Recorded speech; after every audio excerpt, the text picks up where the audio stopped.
Après, il y avait dans l'arbre. Ferme ta part, là j'ai une grenade ou je crois une merde. Je les ai pas vus dans l'arbre. Nickel, Chiffon. Bon boulot. Good job. Eh Junior, good job. Souris pour la photo. En fait, je pense que tu prends goût à force. Tu prends goût, mais t'aimerais qu'il se passe rien à côté, quoi.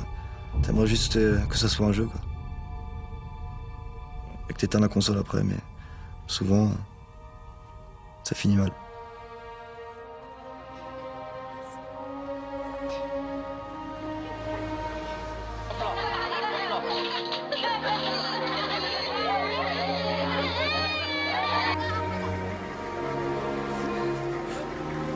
Désolé, tous ces enfants, tous ces enfants oubliés.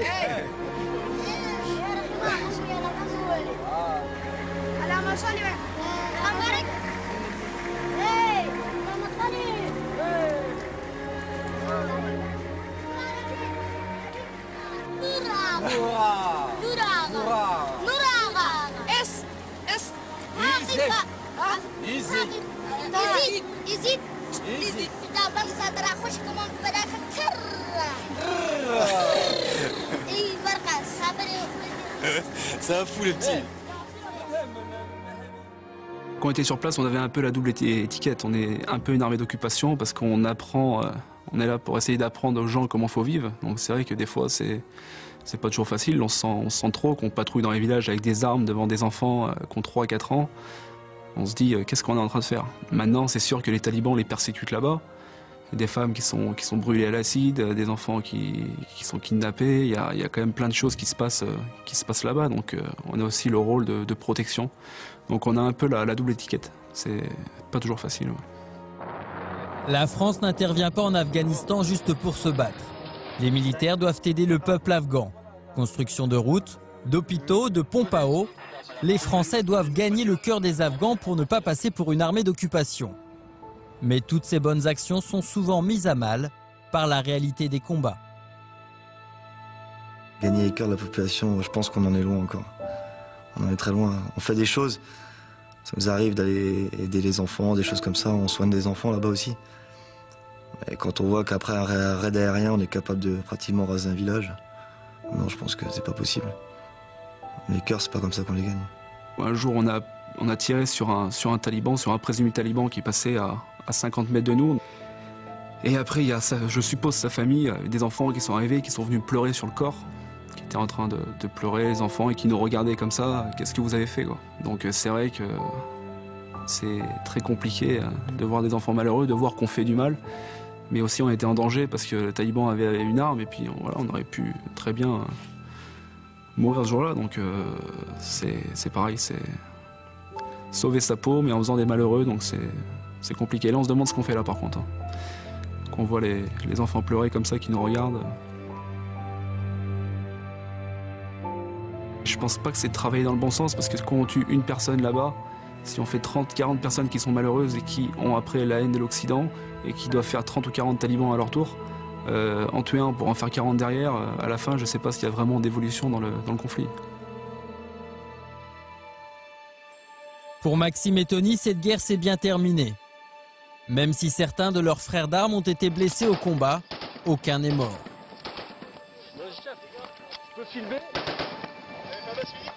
Ma plus grande peur, c'était de perdre un ami, sûrement. Ouais, c'était de perdre un ami, ouais.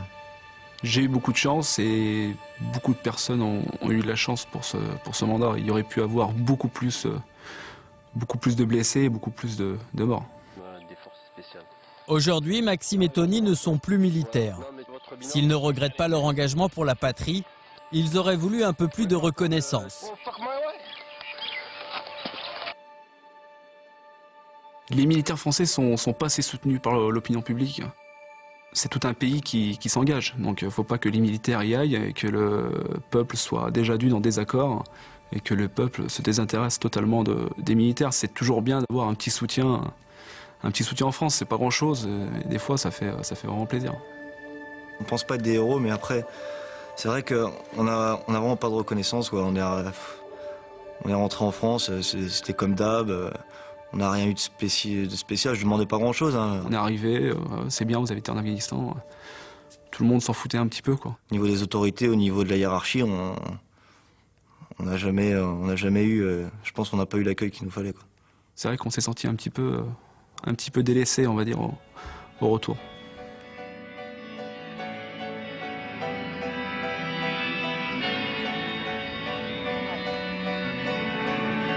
Selon le secrétaire général des Nations Unies, la situation s'est aggravée en Afghanistan.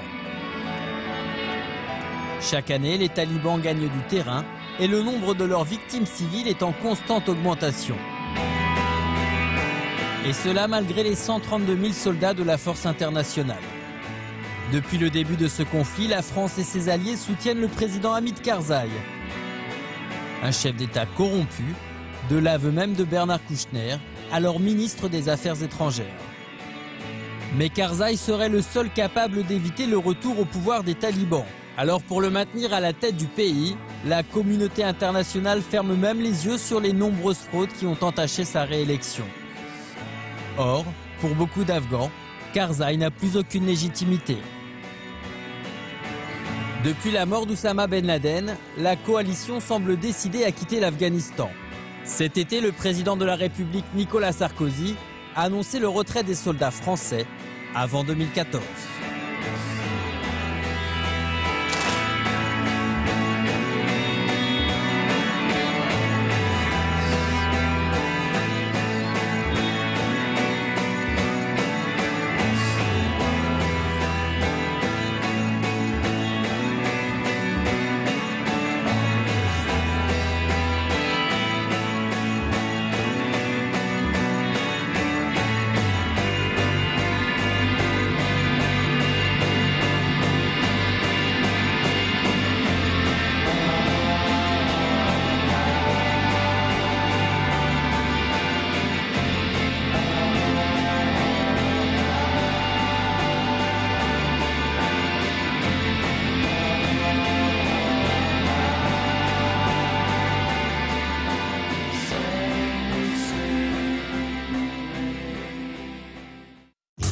Militaire, journaliste, humanitaire.